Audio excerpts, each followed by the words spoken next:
வணக்கம். ஈரோடு ஜோதிடர் முனியாண்டி.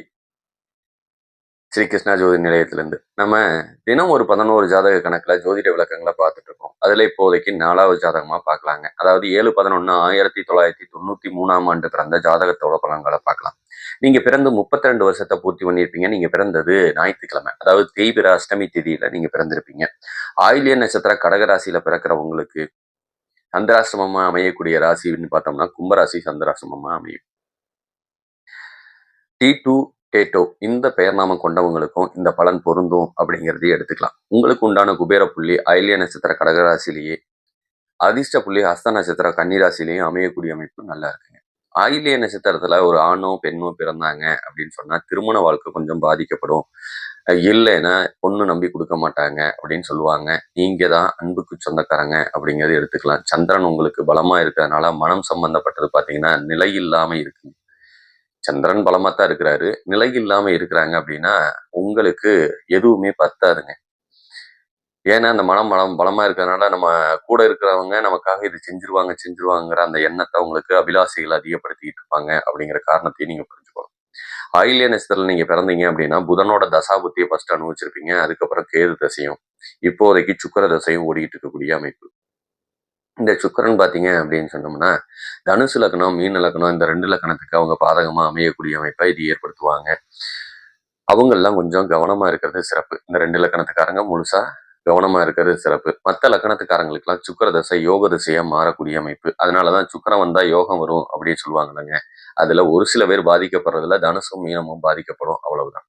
மத்தபடி வந்து பாத்தீங்கன்னா வருமானத்துக்கு தடை இல்லாம அவங்க பெருக்கி கொடுப்பாங்க அப்படிங்கிறதையும் எடுத்துக்கலாம். இந்த தனுசு மீனத்துக்கு மட்டும் கொஞ்சம் கடன் நோய் வம்பு வழக்கு பிரச்சனையை கொடுப்பாங்க. ஒரு சில பேர் சொல்லுவாங்கல்ல, நாங்க எங்கடா சுக்கிரதசை வந்தா நல்லா இருக்குன்னு சொன்னோம், நான் தெருவுல தான் நிக்கிறேன் அப்படின்னு சொல்றாங்கல்ல, அந்த அமைப்பை இந்த தனுசு மீனம் தான் அனுபவிப்பாங்க அப்படிங்கிற கணக்கு தான். சரிங்களா? இதே நாடி முறைப்படி நமக்கு ஜாதக ரீதியா வேற ஏதாவது இருக்குதுன்னா, பல தொழில் பார்த்தீங்கன்னா, இந்த சுக்கிர தசை உங்கள வாழ்க்கையில முன்னேற்றத்தை கொடுக்குங்க. ஒரு தொழிலோட நிக்காதீங்க. ஒண்ணுக்கு மேற்பட்ட தொழில் செய்யுங்க. நல்ல லாபம். நூல் துணி சம்பந்தப்பட்டதும் நல்ல லாபத்தை கொடுக்கக்கூடியது. வண்டி வாகனம் வச்சு தொழில் பண்ணாலும் நல்ல லாபத்தை கொடுக்கக்கூடியது. சில பேர் ஃபைனான்ஸ்ல வசூல் சம்பந்தப்பட்டதுல இருப்பாங்க. அதுவும் லாபத்தை கொடுக்கக்கூடியது. இந்த சுக்கிரதசை இன்னொன்று வேணா செய்யும். ஒண்ணுக்கு மேற்பட்ட பெண்களோட உங்களோட சகவாசத்தை வேணா ஏற்படுத்தி கொடுக்கும். அது வயசுல மூத்த பெண்களோட சகவாசம் ஏற்படுத்தக்கூடிய அமைப்பு உண்டு. கொஞ்சம் கவனமா இருக்கிறது நல்லது. சில சமயம் பார்த்தீங்கன்னா, சலன புத்திக்கு சொந்தக்காரங்களா இருப்பீங்க. நல்ல புத்திசாலித்தனம்லாம் இருக்கும். உங்க கையில கொடுத்து வாங்குற காசு பல மடங்கு பெருகத்தான் செய்யும். அதனால பிரச்சனை இல்ல. சரிங்களா? தந்தை வழி சொத்துக்கள் கொஞ்சம் கிடைக்கக்கூடிய அமைப்பும், வண்டி வாகனத்துல விபத்து ஏற்படுத்தக்கூடிய அமைப்பும் நல்லாவே உண்டு. இடதுகண் பாதிக்கப்படும். சில சமயம் அம்மாவுக்கு கர்ப்பப்பை சம்பந்தப்பட்ட பிரச்சனை வந்து கர்ப்பப்பை எடுக்க வேண்டிய சூழ்நிலையோ, இல்லைன்னா அம்மா கண்டத்தை சந்திரிக்கக்கூடிய அமைப்போ உண்டு.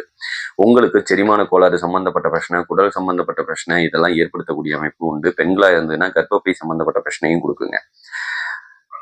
சரிங்களா? பீரியட் சம்மந்தப்பட்ட பிரச்சனை, வயித்து வலி சம்மந்தப்பட்ட கோளாறுகளையும் நீங்க அனுபவிப்பீங்க பெண்கள பொறுத்தளவுக்கு. நீங்க ரொம்ப நல்லவங்க தான். ஆனா உடல் சோர்வு தன்மை சீக்கிரம் அடைஞ்சிருக்கக்கூடிய சூழ்நிலையும் குடுக்குங்க. சரிங்களா? நெறைய தண்ணி குடிங்க, பப்பாளி பழம் சாப்பிடுங்க. நூல், துணி சம்மந்தப்பட்டவங்க, இந்த கார்மெண்ட் சம்மந்தப்பட்டதுல வேலை செய்றவங்கலாம் இவங்க தான் அப்படிங்கிறதையும் நம்ம புரிஞ்சுக்கலாம். சரிங்களா?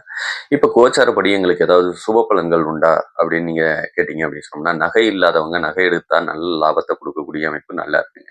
திருமணமாகாத ஆண்கள் வர சித்திரைக்கு மேல திருமண யோகத்தை அமைச்சு கொடுக்கும். அதுல தாராளமா திருமணம் பண்ணிக்கலாம் அப்படிங்கிறதையும் சொல்லிட்டு, இந்த ஜாதக ரீதியா மேலும் தகவல் தேவைப்பட்டா ஸ்ரீ கிருஷ்ணா ஜோதி நிலையத்தை அணுகுங்கள். மிக்க நன்றி. வாழ்க வளமுடன்.